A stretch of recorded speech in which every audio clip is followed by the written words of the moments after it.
ترسم که اشک در غم ما پرده در شود، وین راز سر به مهر به عالم سمر شود.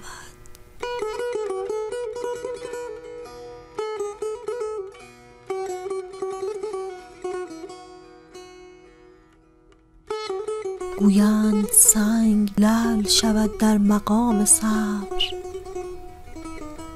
آری شود ولیک به خون جگر شود.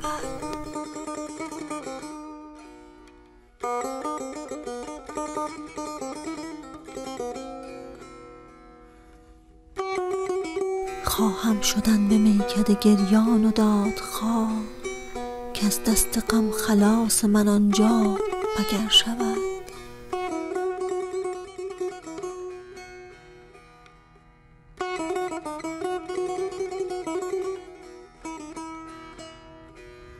از هر کرانه تیر دعا کرده ام روان، باشد که از آن میانه یکی کارگر شود.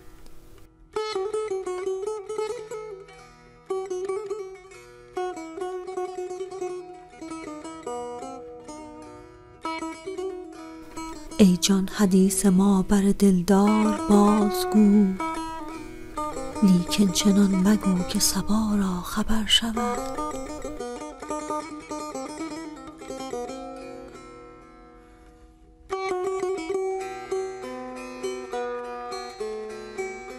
از کیمیای مهر تو زر گشت روی من، آری به یمن لطف شما خاک زر شود.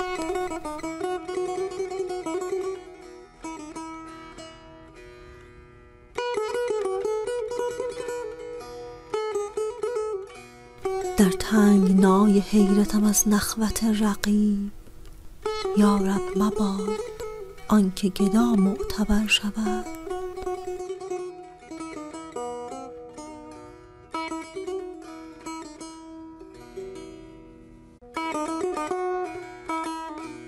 بس نکته غیر حسن بباید که تا کسی، مقبول طبع مردم صاحب نظر شود.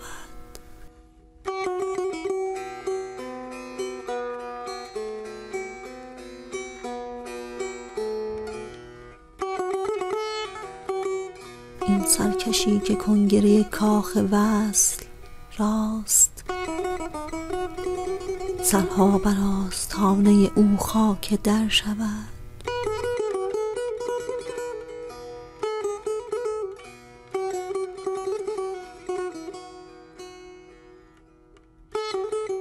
حافظ چون نافه سر زلفش به دست توست، دم در کش ار نه باد صبا را خبر شود.